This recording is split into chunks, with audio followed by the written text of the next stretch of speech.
todos mis amados, feliz Ano Novo. E sabe, quando eu menciono Feliz Ano Novo, eu não estou me concentrando tanto na época ou no passar de ano viejo para ano novo. Não, isso não é minha ênfase. Mas quando eu digo Feliz Ano Novo, eu estou mais bem acordando-me de todas as promessas que nosso Deus nos hizo neste ano passado, de 2022, que terminou alguns dias atrás. E porque nós todos sabemos que Ele é sumamente fiel neste novo ano de 2023, o Senhor com segurança cumprirá cada uma de suas poderosas promessas. Por esta razão, podemos dizer Feliz Ano Novo. E eu posso dizer feliz e muito bendecido Ano Novo, porque nada melhor para nós que ter as promessas de Deus cumpridas em nosso favor. E eu sei que tu também crees da mesma forma. Bem, eu sou sua irmã em Cristo, Carmen Henneman. E hoje nós estaremos falando de tema de grande celebração, que é o Ano Novo. Pero para falar sobre o Ano Novo, eu tenho que falar pouco da história, assim que vamos remontar-nos pouco ao passado, uma vez que o Ano Novo não é uma celebração só para este momento. Esta celebração existe há muito tempo atrás. E minha intenção aqui é ajudar-nos a entender o calendário passado, como funciona ou funcionava, principalmente na antiguidade, o calendário judío. Como é que podemos conectá-los com o nosso? Como podemos situar fechas? E como, principalmente, quando se dava o Ano Novo judío em comparação com o nosso. Então, para isso, eu vou trazer algumas informações históricas. Não vou comentar sobre elas, só vou mencioná-las a fim de ajudar-nos a entender o contexto bíblico. Porque há partes bíblicas que não poderemos entender completamente, eu diria assim, porque tratam da história, se não volvemos atrás em los aspectos históricos de aquela cultura naquela época, quando esses textos foram escritos, certo? Eu sei que tu entendes isto, então vamos ver. Bem, o Ano Novo, no Antigo Testamento, é definido como Rosh Hashanah. Rosh Hashanah é literalmente o Ano Novo judío, o novo ano judío, traduzido como cabeça del ano. Cabeça porque habla de início, é começo de novo tempo ou de uma nova era. El Rosh Hashanah sempre é celebrado no primeiro e segundo dias del Tisri. Tisri é simplesmente o 7º mês do ano eclesiástico, como vamos ver daqui a pouco em calendário judío. E este mês Tisri ocorre sempre entre setembro e outubro de nosso calendário, ou seja, ocorre dentro de nosso outono, que é quando temos a época do outono, certo? Antes do inverno, antes da época fria, temos essa fecha e aqui ocorre o Tisri. Bem, veremos então que o Rosh Hashanah tem expressões específicas de celebração, uma vez que se trata do Ano Novo. Uma delas é comemorar o início do ano civil. Outra é tocar o shofar. E o shofar é um instrumento muito importante na cultura judaica. Veremos então que shofar é o nome de instrumento musical de viento ou de soplo. Ou seja, para escucharlo temos que soplarlo muito forte. E é considerado um dos mais antigos do mundo. Em realidade, para os judeus, o shofar não é só um simples instrumento musical, pero é um instrumento tradicional e, sobretudo, sagrado. Está diretamente associado às celebrações solenes ou sagradas. Então, está hecho de um material como um cuerno de um animal chamado cudo, e como digo, é usado normalmente, frequentemente, em situações muito especiais de solenidade ou de consagração de algo. Bastante interessante. Además, Tisri tem uma significação de início, significa início ou começo do mês civil. Por isso, esta observação aqui com relação ao mês civil.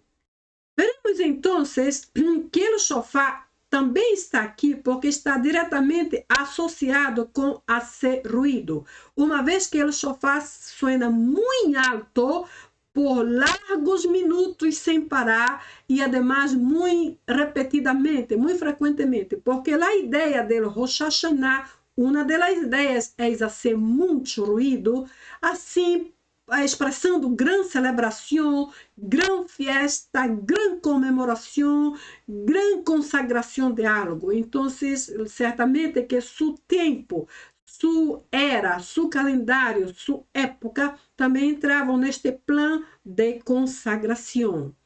Bem, agora qual será o nome bíblico para Ano Novo? Aqui temos um nome histórico, Rosh Hashanah. O nome bíblico qual é? O nome bíblico aqui é Yom Teruah. Yom Teruah é a mesma coisa que se refere ao início, que é Ano Novo. Ou seja, é algo bastante simples de se entender, somente com dois nomes, possivelmente porque esse aqui se identifica de forma mais bíblica. Assim como Rosh Hashanah, que tem ações, expressões específicas de celebração, o Yom Teruah também tem. Uma delas, por exemplo, é assistir aos serviços da sinagoga. Uma vez ali, recitar uma liturgia especial em la Teshuvah. La Teshuvah é algo que se traduz ou que se entende por retorno ou arrependimento. Retorno às práticas judaicas e também retorno a Deus através do arrependimento de nossos pecados. Então, é uma coisa bem interessante de se observar. E é algo bastante, verdadeiramente importante. A Teshuvah, incluso, se associa com mais frequência, com maior frequência, com os grandes dias sagrados, por ser um instrumento, por ser uma prática de consagração, de celebração sagrada, se associa muito mais com os grandes dias sagrados, especialmente com os 10 dias de arrependimento, bem antes de Yom Kippur. Vamos ver também que outra expressão de celebração aqui para o Yom Teruah é desfrutar de comidas festivais. Por quê? Porque, como disse antes, a agricultura ou o aspecto agrícola é algo bastante importante durante esta celebração.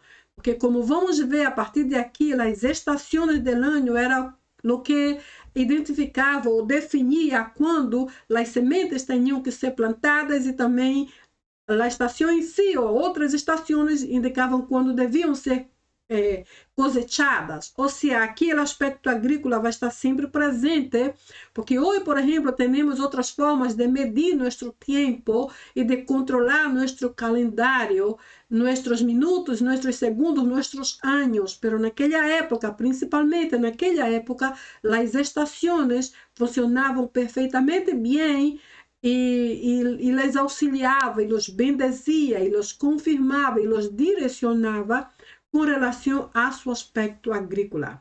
Agora vamos ver, a origem do Ano Novo hebreu está diretamente ligado ao início do ano econômico em las sociedades agrícolas do Antigo Oriente. Como disse agora mesmo, todo o que as plantações e cosecha. O Ano Novo era o começo do ciclo da siembra, do cultivo e da cosecha, que está marcado por seu próprio conjunto de grandes festas agrícolas.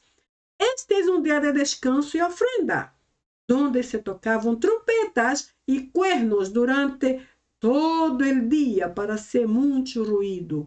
Inclusive, esse nome bíblico, Yom Teruah, aqui está diretamente associado, ou significa mais bem, dia de gritos ou de explosões. por isso manifestado aqui como expressões de celebração durante o Ano Novo.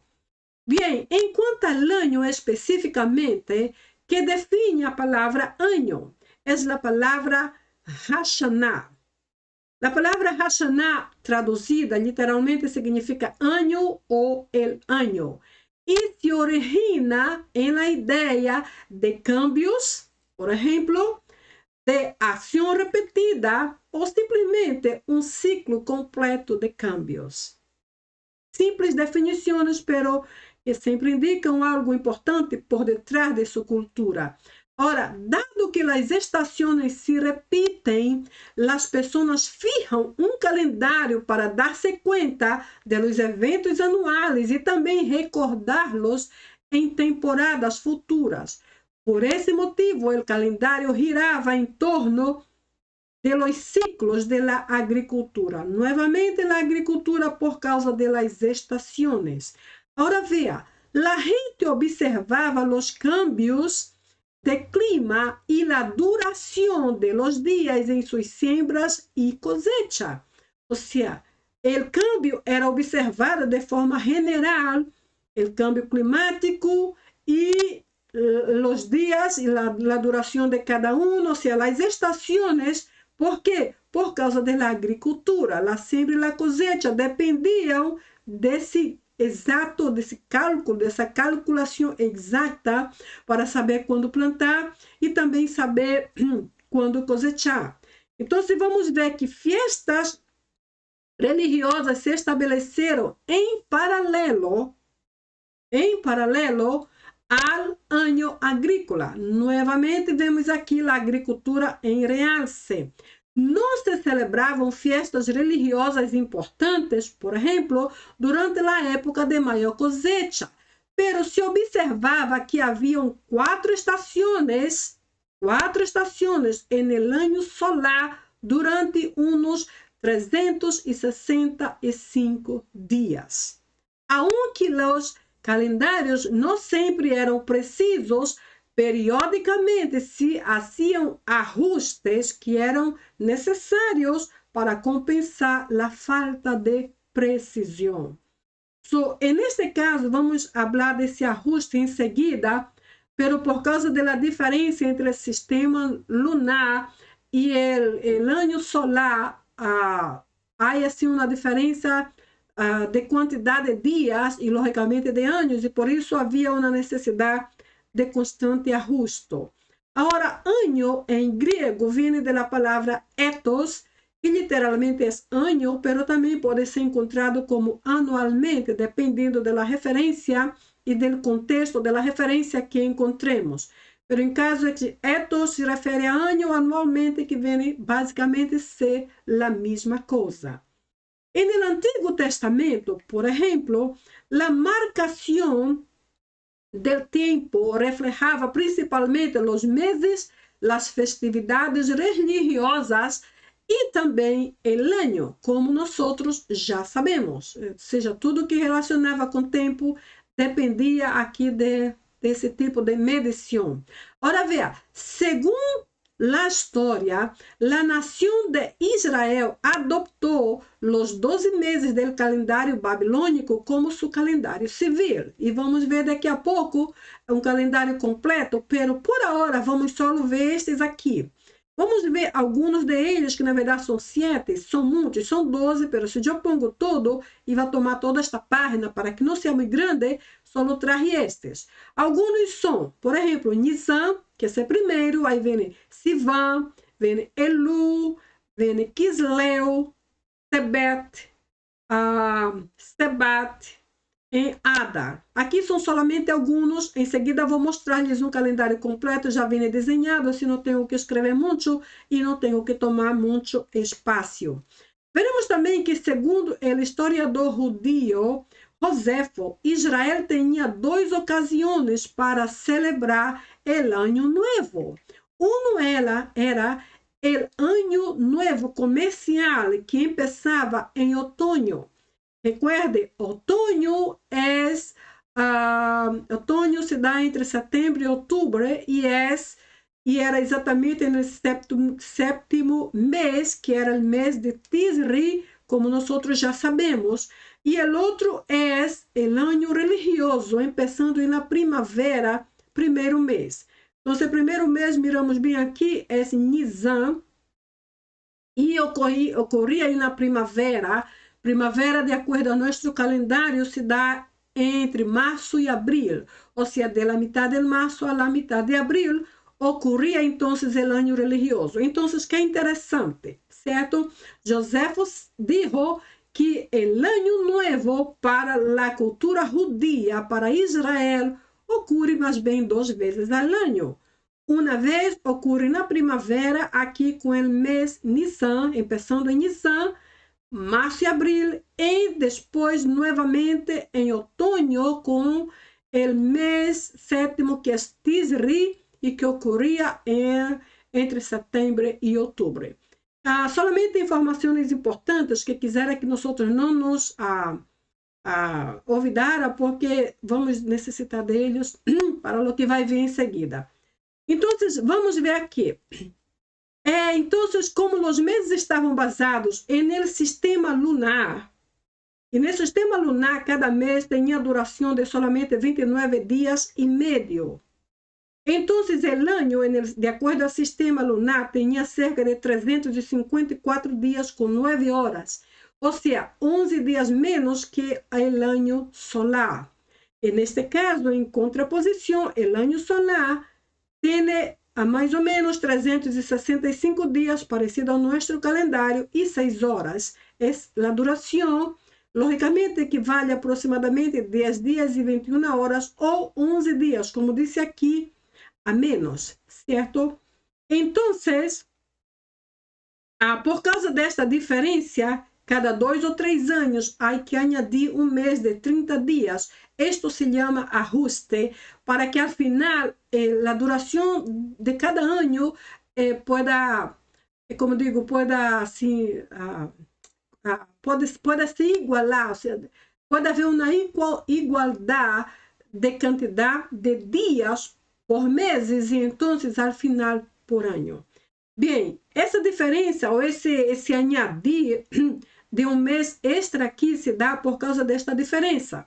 Repetindo, se você nota o sistema lunar, cada mês dura solamente 29 dias e meio, certo? Então, a consequência, al final, o ano tem 354 dias com algumas horas, ou seja, 11 dias menos que o ano solar. Se passamos para o ano solar, tem 365 dias, porque tem um total.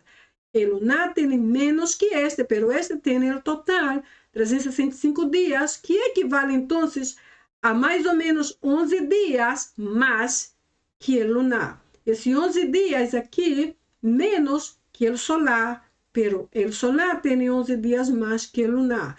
Essa diferença é compensada por uma adição de um mês de 30 dias exato durante cada 2 ou 3 anos do calendário judío, a fim de que al final pudera marchar juntos na mesma quantidade. Então, a pergunta é, para ajustar o mês lunar e o ano solar que passou, Babilônia possivelmente tinha um sistema ajustável em el que se añadiam 7 meses ao calendário. Isso é bastante tempo. Se añadia 7 meses ao calendário durante um período de 19 anos. 19 anos, lo que resultava em uma diferença de mais ou menos 2 horas e 4 minutos ao final do ciclo. Então, vamos ver que possivelmente Israel deve haver ajustado seu calendário de maneira similar, agregando o segundo mês de Adar quando necessário. Ora, vamos ver também que durante o período em que os gregos governaram o mundo antigo, se utilizou o calendário Seleucida. O calendário Seleucida foi o calendário criado por os próprios gregos e usado por eles. Ou seja, seu calendário predominou nesta época e foi usado amplamente. Bien, entonces se utilizaron dois sistemas básicos para calcular o tempo. Dois sistemas básicos foram utilizados para calcular o tempo na era seleucida. Um, calendário macedônio, e o outro, o calendário babilônico. Aunque é difícil saber qual de los dois sistemas realmente se utilizou, se o macedônio ou o babilônio, os judeus parecem haver hecho uso do calendário macedônio. Parece haver hecho uso deste calendário macedônio. Isto significa que a era seleutica na história judia possivelmente começou o primeiro dia do sétimo mês, que é Tisri, e que ocorre durante nosso outono entre 312 e 311 a.C., aproximadamente. Muito interessante toda esta informação e me gusta muito porque me ajuda a entender então o que a Bíblia diz em aspectos históricos que eu não logro entender. Bueno, en cuanto al Nuevo Testamento, las fiestas religiosas más frecuentes en nuestro Nuevo Testamento son la fiesta de los panes sin levadura. Aquí hay unas referencias que tú puedes ver después. Fiesta de Pentecostés, la fiesta del tabernáculo y la fiesta de la dedicación. Bien, essas quatro fiestas são bastante comuns e muito conhecidas no Novo Testamento. Agora, aunque o Novo Testamento não hace nenhuma referência ao calendário romano ou gentil, sim apunta a los reinados de sus gobernadores. Um exemplo que posso mencionar aqui é Lucas 3:1, que habla de quê? Habla del año a 15º del reinado de Tiberio César. Eu repito, no Novo Testamento, o calendário marca sobretudo a duração do governo de alguns personagens mais importantes, mais que o ano. Por isso eu dije, aunque o Novo Testamento não faz referência ao calendário romano gentil, marcando o ano em si, pero apunta sobretudo a la duração de governo de alguns personagens. E um exemplo de eles é exatamente Lucas 3:1, que habla del 15º ano de Tiberio César, um de los governadores. Este exemplo especifica o período de reinado de los governantes em Judeia, territórios vecinos, assim como no começo do ministério de Juan Bautista. Tal governo deve haver tenido lugar entre os anos 28 e 29 depois de Cristo. E indica que Lucas usou o calendário juliano, porque vem de Júlio César, Juliano, e o calendário de reino. Bastante interessante isto, o calendário de reino, que começava em agosto. Agora, sem embargo, estas referências não destaca o ano, como eu já disse, senão os reinados de los imperadores. Por exemplo, a parte de Tiberio César, e que mais mencionei aqui, bueno, Tiberio César, temos outros governadores, como por exemplo, César Augusto, Cláudio César, Quirino, Gálio, rei Herodes, e incluso o etnarca Aretas. São personagens importantes na história que devem ser mencionados com certo respeito, porque, enfim, nos ensina alguma lição ao final, em conjunto com a teologia do Antigo Testamento. Agora vamos ver, uma observação importante é que, segundo o calendário do Novo Testamento, e isso sim é muito importante, os evangelhos de Mateus, Marcos e Lucas mencionam que Jesus celebrou a Páscoa com seus discípulos en el día antes de ser entregado, ou seja, um dia antes de ser crucificado, ou ser entregado, mas bem de ser traído ou traicionado. Então, os três primeiros evangelhos mencionam que Jesus hizo a Páscoa com os discípulos. Essa informação é importante. Pero Juan nos disse outra coisa. Juan nos disse que os judíos não habían hecho la Pascua en ese momento. O sea, o Juan dice que no hicieron o simplemente no menciona, pero el caso es que Juan contradice un poco la información anterior, ¿cierto? No hicieron la Pascua en el mismo tiempo mencionado por los 3 primeros evangelios. Como podemos entender, posiblemente los 3 evangelios aquí narran este evento de la Pascua a partir de los hechos de la crucifixión según el método Galileo, que se daba al inicio del día al amanecer. E este método Galileu foi amplamente usado por los discípulos, por Jesus e por los fariseus.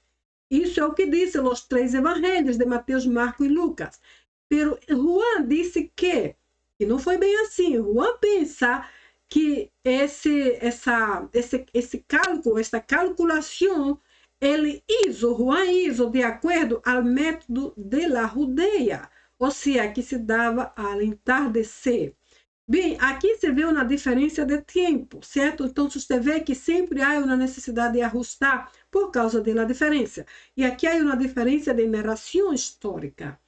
Mateus, Marcos e Lucas dizem que Jesus celebrou a Páscoa antes de ser traicionado. Juan disse que não foi assim, não foi neste momento que Jesus hizo a Páscoa com seus discípulos. Então, uma possível explicação é que talvez os 3 evangelhos usaram o método Galileu de contagem de horário de tempo, que era usado incluso por Jesus mesmo, os discípulos e os fariseus, e que consistia no início do dia. Ou seja, o método Galileu funcionava ao amanhecer, e Juan contou a mesma narrativa diferente porque considerou o método de la Judeia, que se dava ao entardecer. E neste caso, este segundo método era mais usado por los saduceus. Se isto é certo, então se devem haver usado diferentes sistemas de calendário dentro da nação de Israel ao mesmo tempo. Interessante toda esta informação. Aqui temos o calendário completo. Aí eu mencionei só alguns meses, porque são muitos. Mas aqui vemos os 12. Há 12 meses no calendário judío. Como eu mencionei antes, o primeiro é o Nisan. O Nisan ocorre dentro de nossa primavera, que vai de março a abril. De la mitad de março a la mitad de abril. O sétimo é Tisre, que é o 7º mês no ano eclesiástico e ocorre exatamente dentro de nosso outono, que vai de setembro a outubro. Bem, se nós contamos desde o primeiro, passamos aqui o 7º e contando até o último, que é Adar, temos cerca de 12 meses judios, o que para mim parece fabuloso, porque incluso compara um pouco com nosso calendário. Agora, depois de escuchar tudo isso, minha pergunta clave aqui é: que plantaste tu neste ano passado? O ano passado de 2022 terminou uma semana atrás. E será que plantamos nós outros allá? Por que esta pergunta? Porque agora, neste ano de 2023, todos esperamos cosechar. Haremos nossa cosecha. Que pensamos nós outros cosechar? Que será que vamos lograr com nossa cosecha? Que qualidade de frutos teremos? Isso depende muito de lo que plantamos neste ano que terminou, certo? Então veremos. En el año 2023 será a cosecha de lo que sembramos em 2022. Esto es muy cierto, esto já sabemos. Entonces, se plantamos coisas positivas, a cosecha será totalmente positiva, é certo? Pero se plantamos coisas negativas, negativa também será nossa cosecha. Ou seja, se plantamos perdão, isto receberemos. Se plantamos divisão, preparemos-nos para as consequências. Se plantamos amor neste ano passado, então possivelmente nossa vida será muito mais pacífica neste ano. Pero se plantamos ódio, divisão, mes. E todas essas coisas, as consequências ou os frutos, possivelmente não serão positivos. Por quê? Porque em Gálatas, capítulo 6, versículo 7, a Bíblia diz assim: todo lo que el hombre sembrar, esto también cosechará. O sea, la palabra no miente, así que preparémonos para lo que vamos cosechar este año. Todo lo que hicimos representó semillas que cresceram e echaram raízes. Lo que sea que plantamos em 2022, possivelmente cresceu. As raízes se aprofundaram e a planta cresceu. Agora é tempo de cosechar os frutos. ¿Cuáles serão eles? Então, eu trago aqui esta imagem que é bastante conhecida de todos. Quem sabe lo que siembra, não teme a cosecha. Isto é muito certo. Se plantamos paz, viveremos em paz neste novo ano. Pero se plantamos divisão, necessitamos verdadeiramente pensar e ver como solucionar os grandes problemas que causamos neste ano passado. Então, se plantamos o que é positivo, não temos que temer as consequências ou a siembra que vamos fazer a partir desses próximos dias. Em algum momento futuro, estas semilhas serão cosechadas. Pode ser hoje, pode ser semana que vem, pode ser no meio do ano, pero em algum momento deste novo ano, deste ano novo, nós cosecharemos lo que plantamos ali em 2022. Qual foi a qualidade da semilha que tu sembraste? Qual será a qualidade da semilha que eu plantei? Outra vez, se foi positivo, o resultado será positivo. Se foi negativo, o fruto será totalmente desastroso. Assim que estemos listos para prestar contas a Deus de lo que plantemos e suportar as consequências sem desesperarnos da vida, porque foi nossa culpa lo que plantamos allá. Assim como diz esta imagem aqui, a siembra é opcional, pero a cosecha é obrigatória. Lo que quer que hayamos plantado, disto temos que estar preparados para cosechar. Por isso, tem cuidado de lo que siembras, porque será lo que cosecharás. Isto é só um provérbio. Pero, na verdade, podemos tomar isto e ir outra vez a Gálatas, capítulo 6, versículo 7, que nos diz: todo lo que el hombre sembrar, esto também cosechará. Ou seja, estas informações, incluso essas imagens, estão exatamente de acordo com o que diz Gálatas 6, 7. Agora vamos ver, quando nós dizemos feliz ano novo, em que nos basamos? Algumas pessoas dizem feliz ano novo, muito assim concentrado em la quantidade imensa de dinheiro que têm. Então, pensam que seu dinheiro hará seu ano realmente feliz. E sabe, irmãos, a partir deste ponto, isso não é possível. Porque, lamentavelmente, há muita gente que tem muitíssimo dinheiro na vida, que são milionários e bilionários e estão cometendo suicídio. Ou seja, o dinheiro não traz felicidade nem paz a nadie. Por lo tanto, nosso feliz ano novo deve ser basado em quê? Em las promessas de nosso Padre Celestial. Sobretudo porque nosso Deus é muito fiel e vai cumprir cada uma delas. Veremos aqui algumas. A Bíblia menciona que há cerca de 8.000 promessas bíblicas, todas em caráter personal e todas para nós. Quando eu digo promessas personais, eu não estou falando de promessas para todo, para qualquer. Não, são aquelas promessas para nós unicamente. Aquelas que Deus hace direto para ti ou direto para mim.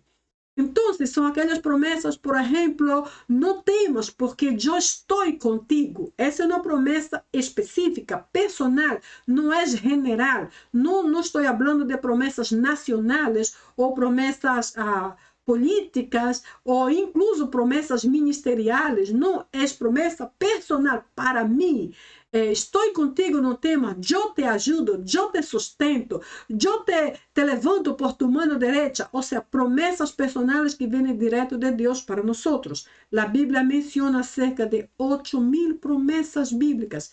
São muitas promessas em que nós podemos agarrar-nos neste novo ano. E então, em base a isso, sim, podemos dizer feliz ano novo, porque estamos escondidos bajo essa quantidade imensa de promessas. Veremos aqui algumas. Por exemplo, em Jeremias 29:11, lemos: porque eu sei os planos que tenho para vosotros, disse Jeová, planos para prosperá-los e não para hacer-los daño, planos para dar-los esperança e futuro.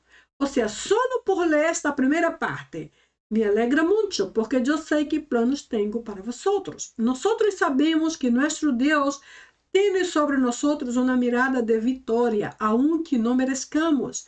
Ele sempre pensa no melhor de nós, aunque não seamos os melhores do planeta.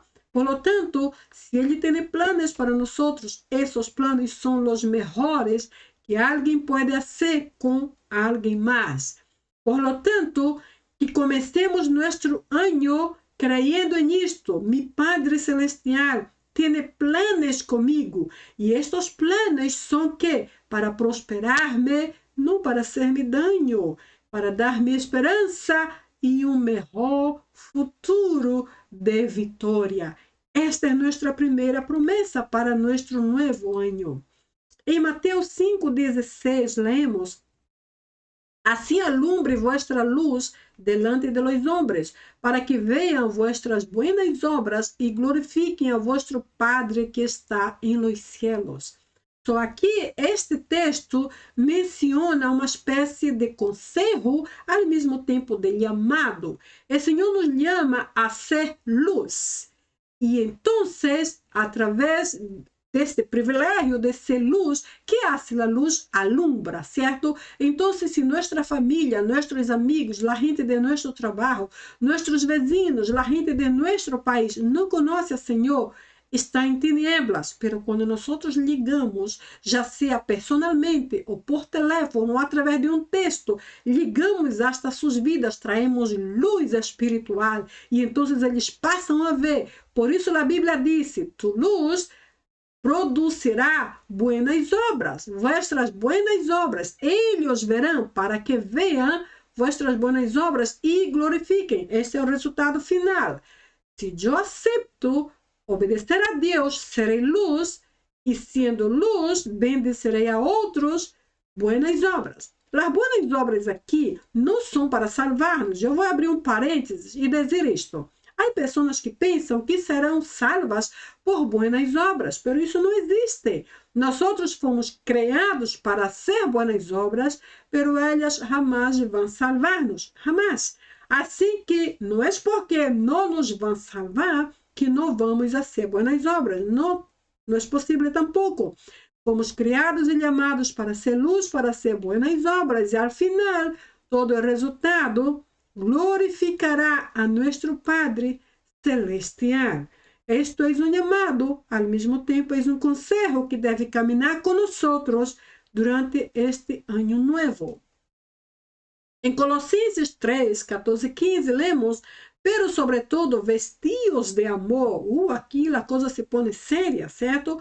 Vestidos de amor, que é o vínculo de la perfeição. Ou seja, o amor é um elo, é o que liga, o que associa qualquer coisa e leva à perfeição. Ou seja, o amor produz perfeição. A perfeição é o resultado do amor. Que a paz de Cristo seja o juez em vuestros corazones.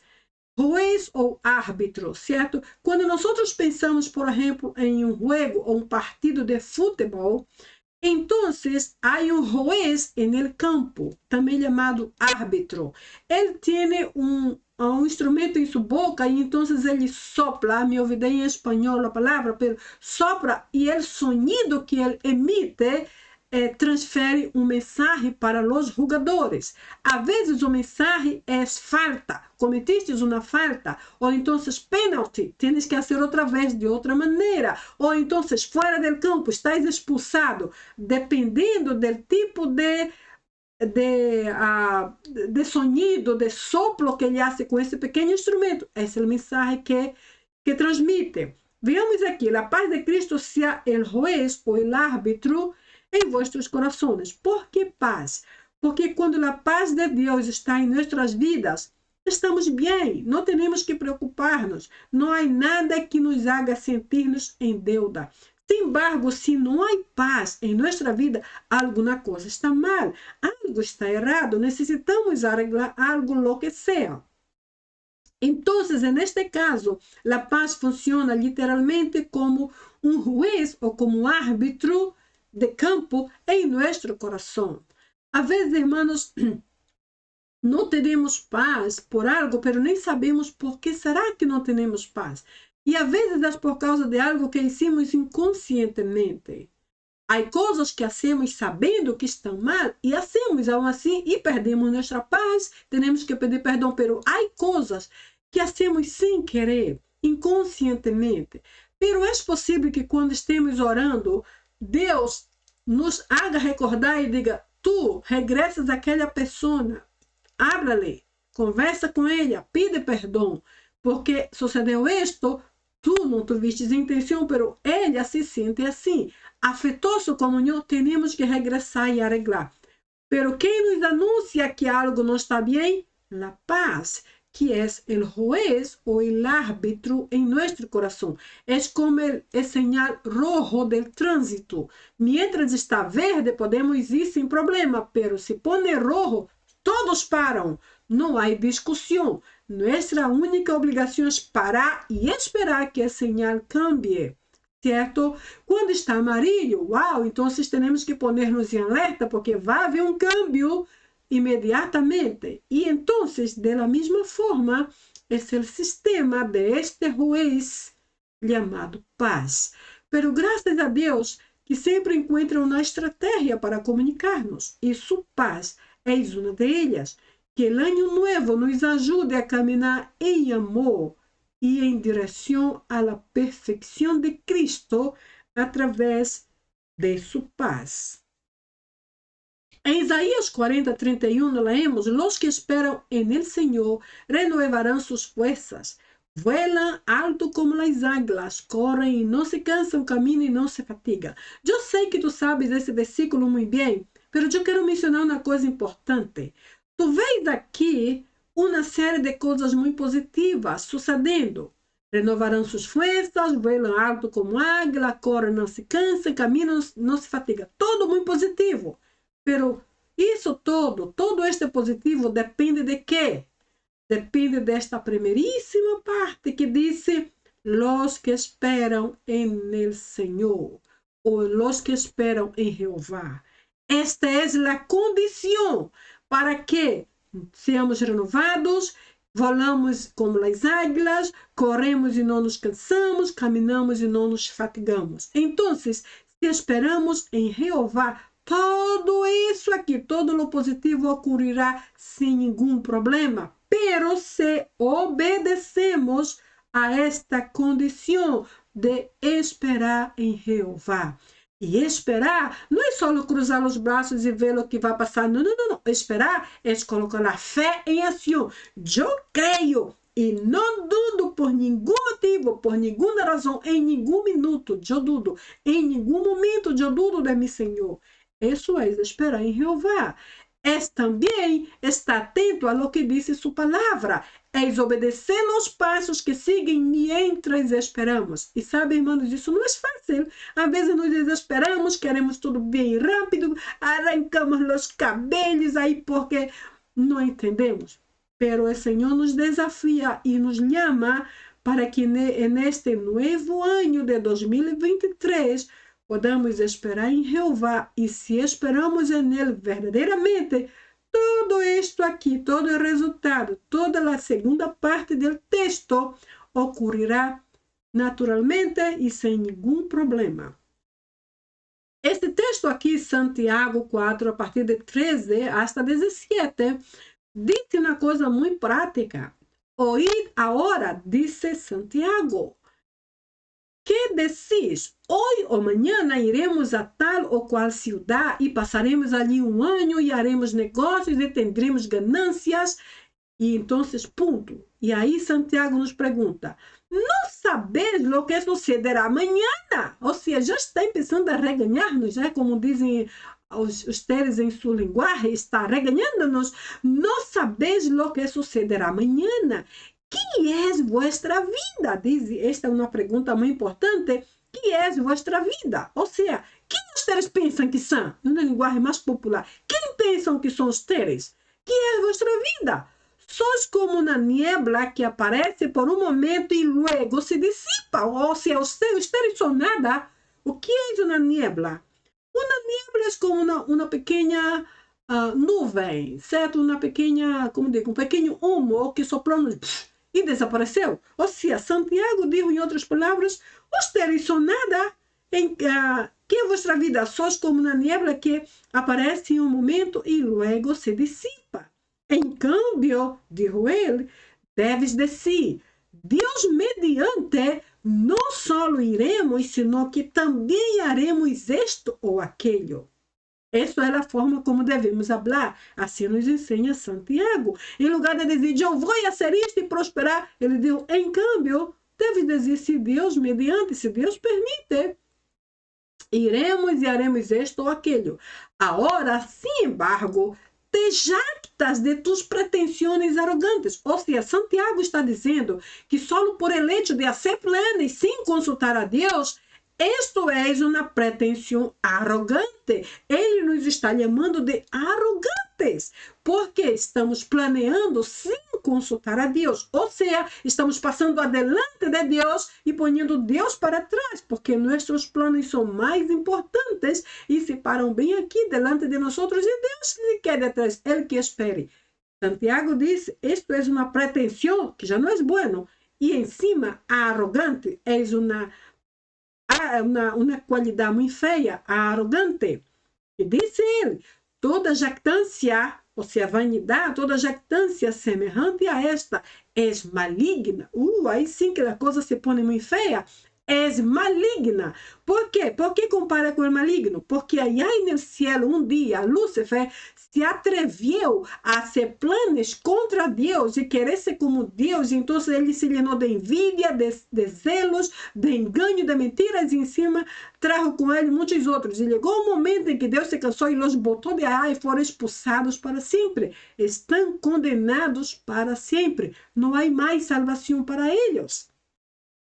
Por isso, Santiago, ele compara dizendo, quando vocês planeiam por sua conta e não consultam a Deus primeiro, vocês estão atuando de forma maligna. E, irmãos, esta palavra não me gusta. Não quero que nadie me diga isso, porque é muito pesada a palavra. É maligna. Portanto, qualquer que sabe que deve fazer o bem e não o hace, está pecando ou peca simplesmente. Este texto aqui nos dá um completo conselho, um conselho em séries. Podemos estudar esse capítulo aqui em 6 meses, porque há muita coisa que falar sobre estes 3 versículos, 13, 14, 15, de 13 a 17, 4 versículos. Há muitíssima coisa para descobrir. Mas a coisa é que o Senhor nos chama a atenção para isto, para este novo ano. O Senhor dijo, bueno, em 2022, vocês quebraram sua cara, vocês fizeram tudo mal, vocês perderam dinheiro, perderam a saúde, perderam a família, perderam o veículo, levaram acidentes, foram roubados e tanta coisa sucedeu porque vocês se portaram de forma pretensiosa e arrogantes. Agora vocês entenderam que isto foi maligno, por isso todo o mal que lhes sobrevino. E nos ensina como ser correto. E aí vimos, como nos disse aqui, em câmbio, deves dizer, Deus mediante, não só viviremos, senão que haremos isso ou aquilo. É uma seleção, é um compêndio de buenos conselhos que necessitamos guardar em nosso coração. Vemos aqui em Salmo 34:8, probar y ver que el Señor es bueno. Cuán feliz es el hombre que se refugia en él. Bien, probar y ver de que el Señor es bueno. Nosotros sabemos que nuestro Dios es muy bueno y en realidad no tenemos que probarlo, pero lo probamos cuando decimos, Señor, aquí está mi necesidad, necesito tu respuesta, necesito tu provisión, necesito tu bendición. Señor, tengo que pagar mi casa este fin de mes, no tengo dinero, haz la provisión. Y Dios mueve circunstancias, crea nuevas circunstancias, inclusive en nuestro favor, mueve personas, abre los cielos, manda los ángeles para servirem, pero el Señor siempre hace, porque Ele es bueno. Diz su palavra aqui, provai e vê, comprueben ustedes que el Señor es bueno, Ele es muy bueno. Y la Biblia dice que su misericordia dura para siempre. Ele es compassivo, misericordioso e assaz benigno, ou seja, muitíssimamente benigno. Não há nada que se compare com nosso Deus. Este é um conselho para o novo ano. E o último versículo que les trago em Provérbios 3, 5, 6, confia no Senhor com todo tu coração, não só com poquito, não com a metade do coração, mas com todo tu coração, e não te apoies em tu própria prudência. Reconócelo em todos tus caminhos e Ele enderezará tus veredas. São conselhos que tu e eu necessitamos agarrar bem firme para poder caminhar com nosso Deus durante este novo ano de 2023. Agora pergunto, agora sim, depois de ler tudo isso, podemos dizer com muita convicção, feliz ano novo. Se nós obedecemos a todos estes conselhos e sugerências e opiniões e chamados de Deus, tendremos um feliz e muito bendecido ano novo. Nosotros y todos los que están a nuestro alrededor. Hermanos, la Biblia dice muy claramente, de Dios no se burla, de Dios nadie puede burlarse. Que el hombre sembrar, esto también cosechará. ¿Por qué ese versículo? Porque a Bíblia empieza dizendo de Deus nadie se burla. Porque quando nós plantamos lo malo e exigimos de Deus lo bueno, estamos burlando-nos de Ele e de sua palavra, porque estamos indo contrário a lo que Ele já nos dijo neste versículo de Gálatas 6:7. Por isso, qualquer que seja a coisa que plantamos no ano passado, estamos listos para cosechar neste ano. E se cosechamos algo negativo, pobre, feio, isto é nossa culpa. Não temos que maldecir a Deus por nossas consequências. Antes, pedamos perdão, arreglemos nossa vida e deixemos que Ele haga isto aqui. Enderece nossas veredas. Enderece nossos passos, enderece nossa linguagem, enderece nosso mal caráter, enderece nossos malos pensamentos. Que o Senhor nos ajude a andar retamente e segundo sua vontade. ¿Para quê? Para que podamos ser para sua glória, como diz a Bíblia, sendo agradecidos e dando a Ele a glória que lhe é devida, como diz o versículo aqui. E glorifiquem a vosso Padre que está no céu. De outra forma, todo será uma tragédia se andarmos fora da vontade de nosso Deus. Então, te pergunto novamente, que plantaste neste ano passado? Que qualidade de semillas tu plantaste? Porque de acordo a isto é o que vas cosechar. De acordo a isto é o que eu vou cosechar. Que nosso Deus nos ajude a ser fieles. Se plantamos algo malo, que nos haga forte para suportar as consequências e aprender a lição e nunca mais a ser nossa própria torpe vontade. Porque nossa vontade é torpe, é mala, é sucia, é oscura, é confusa ou confundida e não nos ajuda em absolutamente nada. Que o Senhor nos ajude a caminhar com Ele e então podamos dizer feliz ano novo. Concordas comigo? Bem, eu sei que sim. Bem, que todos nós tenhamos um muito bendecido ano novo de 2023 con todas las bendiciones de nuestro poderoso Dios. Gracias nuevamente, hermanos y hermanas, por estarem comigo hasta aqui.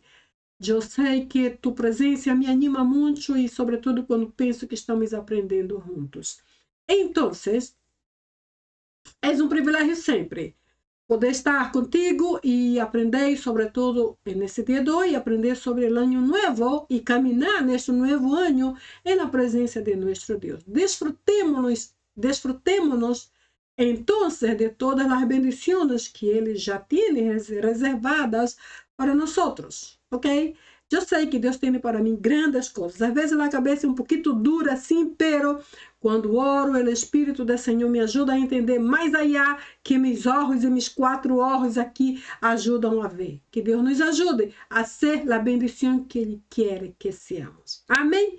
Tenha você e sua família e seu ministério e todos ao redor muito bendecido ano de 2023, com o favor de nosso Deus. Amém? Nos vemos então no próximo vídeo. Bye, bye!